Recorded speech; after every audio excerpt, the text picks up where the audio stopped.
Hello everyone and welcome back to my YouTube channel. Today I am featuring the Sweetie Bag die set by Mama Elephant as well as the Little Elephant Agenda. First of all, I'm going to start with the cupcake. I don't create a lot of shaker cards and I don't have a lot of dies like this, but I truly fell in love with this Sweetie Bag by Mama Elephant. I have it for a while and I'm finally sharing a card with it with you, so I'm really excited about that. I first thought about ink blending, that didn't work out, so here I am with my favorite pattern paper. It's the Petite Gingham by My Favorite Things. Unfortunately discontinued, but please bring it back, and in case that you're watching this video and it's brought back and I haven't talked about it yet, please inform me. It might be that I didn't see it.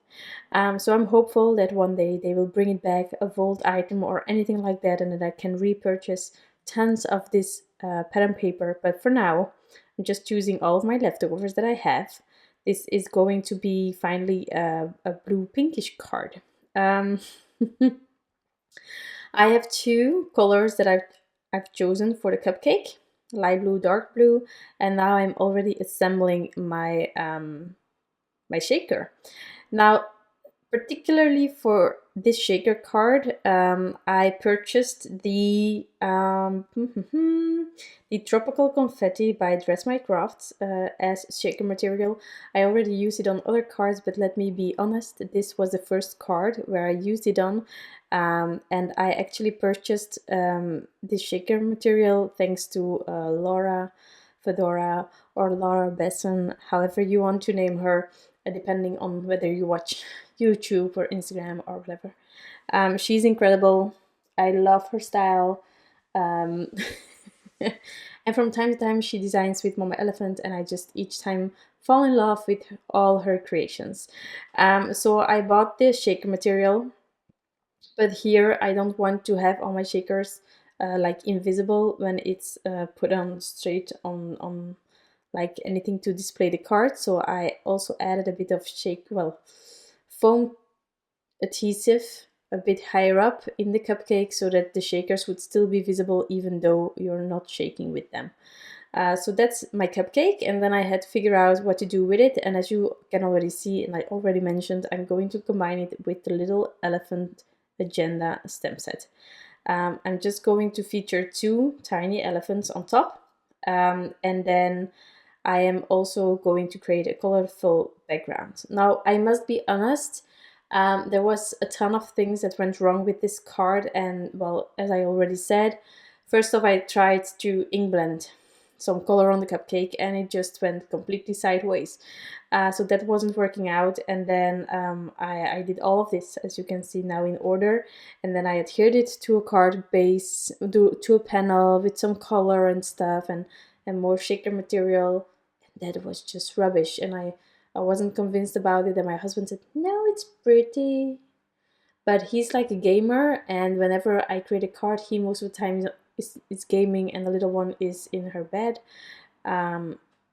Whenever I show my card to him, he's like just taking a really quick look at the card and he's saying, oh yeah, it's gorgeous.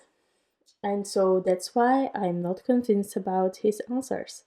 Uh, because I just think that after being, well, creating a card for several hours or an hour or anything like that, he's just like looking for 2 seconds because he cannot stop the game that he's playing, and I don't get it, but he doesn't get the card making, so, well, I cannot expect more from him than he from me, so let's just be honest there.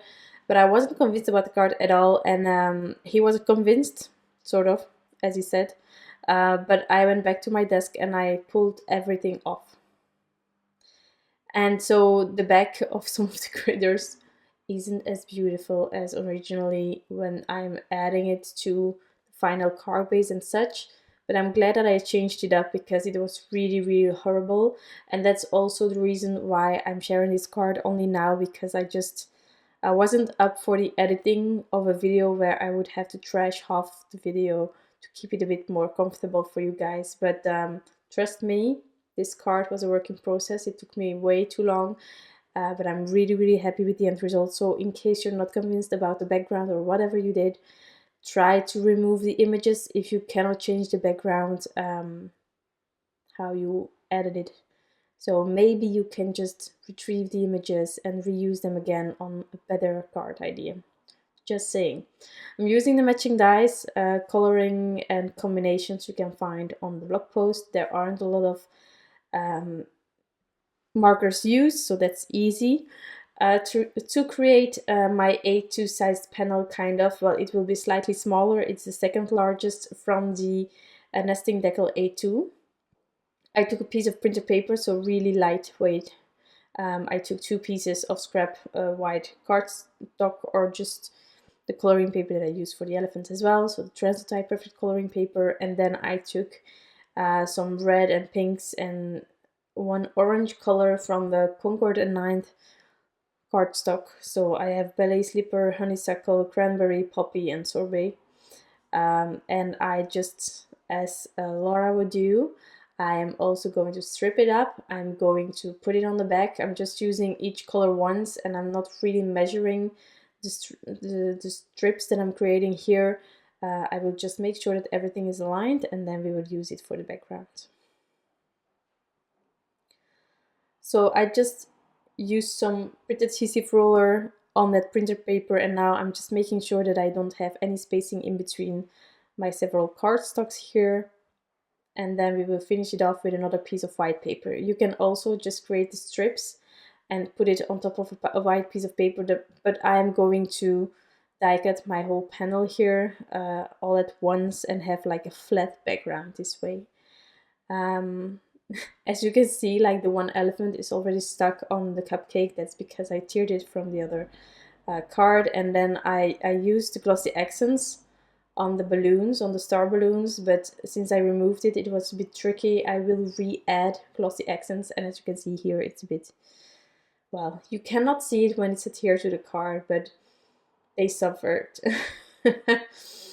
Okay, so here I'm just adding some new thin foam squares, removing the backings, and then I will, as I said, add again the glossy accents to cover up a bit of the issues that I had with removing my images. They weren't dry yet, but I didn't want it to wait either, because I wanted to make sure that they would still be able to be removed from the previous attempt of a card. Now I'm adding some foam tape here to just play a bit with dimensions some more for that panel. And next I'm going to add my panel to my card base, and this card is finally finished. You didn't see the struggle, and I know that sometimes it can be handy to learn from if you can see it, but truly this video was going to be crazy long with more rubbish than good stuff. So just believe me, there are multiple things that went wrong, but as you can see, it just worked out. So try to fix things, don't throw your complete card away. Maybe you can retrieve some stuff and create a perfectly working card with it. Thank you so much for being here. I hope that this card can inspire you. I wish you all an incredible day, and I'll be back soon with some more crafty inspiration. Bye!